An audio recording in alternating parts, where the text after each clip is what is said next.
Dalam kisah yang lain ini penutup teman-teman sekalian, ada seseorang yang bernama Thabit.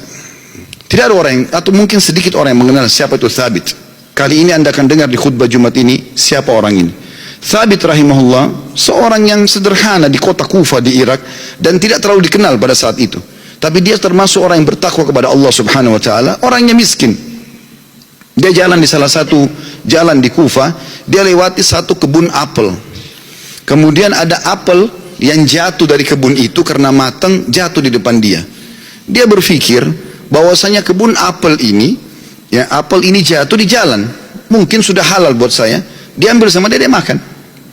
Sementara dia mengunyah dan sudah habis setengah apel itu, tiba-tiba dia berpikir, halalkah untuk saya ini? Bagaimana bisa saya tiba-tiba mengambil yang walaupun jatuh di jalan tanpa izin pemiliknya?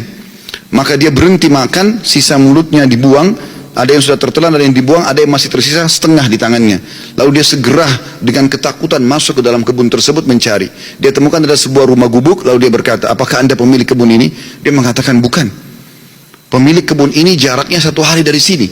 Kata orang penjaga kebunnya, kenapa? Dia bilang, saya tadi mendapatkan apel jatuh di sini, kemudian saya makan setengahnya. Saya pikir karena jatuh di jalan, mungkin halal buat saya. Tapi tiba-tiba saya ketakutan sekali. Takut Allah hisab dengan apel ini. Tolong anda halalkan. Kata pemilik kebunnya, atau penjaga kebun pun, karena dia bertakwa sama Allah, dia nggak langsung main halalin. Dia mengatakan, sungguh tidak ada di tangan saya wenan itu. Pemilik kebun ada 1 hari dari sini. Kata Thabit rahimahullah, demi Allah saya akan datang ke sana. Jalan sehari semalam jalan kaki hanya untuk mencari kehalalan setengah apel yang sudah dia makan. Karena takutnya dihisab hari kiamat. Begitu dia datang ketemu sama pemilik kebun itu, kemudian pemilik kebun itu ditanya sama dia, Thabit bertanya, apakah anda pemilik kebun yang ada di sini dan di situ? Dia mengatakan iya.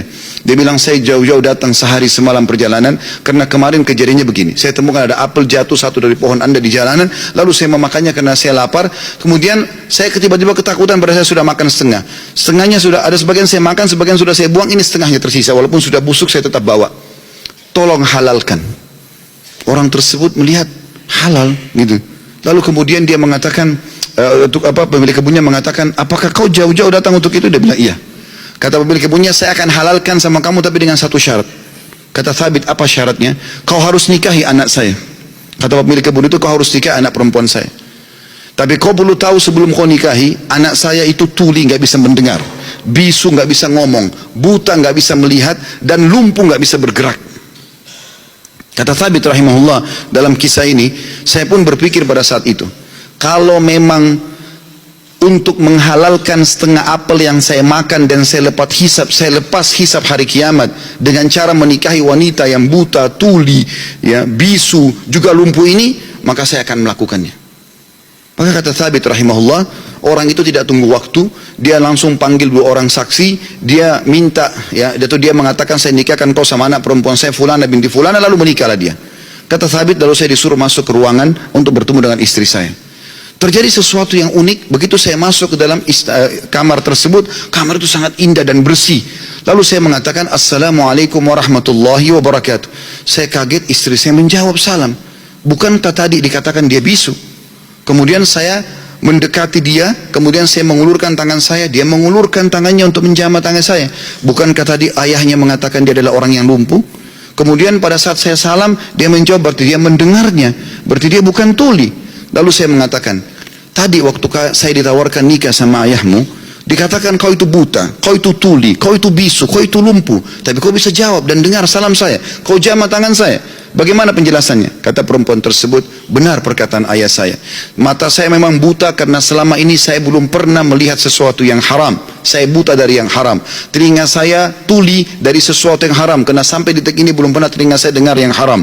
Lisan saya bisu dari sesuatu yang haram karena tidak pernah saya ucapkan kecuali yang halal atau yang boleh saja. Dan tubuh saya tidak pernah tersentuh kecuali yang halal. Dan ayahku memilihmu sebagai suamiku karena kau telah takut kepada Allah dan meninggalkan yang haram. Apa yang terjadi teman-teman? Kata Thabit, saya pada saat membuka tirai penutup wajah perempuan. Terus saya temukan perempuan itu orang yang paling cantik, orang yang paling salihah, bahkan menghafal kitabullah. Dan subhanallah, dari keberkahan pernikahan yang meninggalkan yang haram itu lahir seorang ulama muslimin, Abu Hanifah rahimahullah, salah satu ulama dari 4 madhab yang hampir seluruh Eropa, Turki, bahkan India dan Pakistan menggunakan madhabnya. Lahir dari seorang thabit, masyarakat biasa yang meninggalkan sepotong apel yang haram.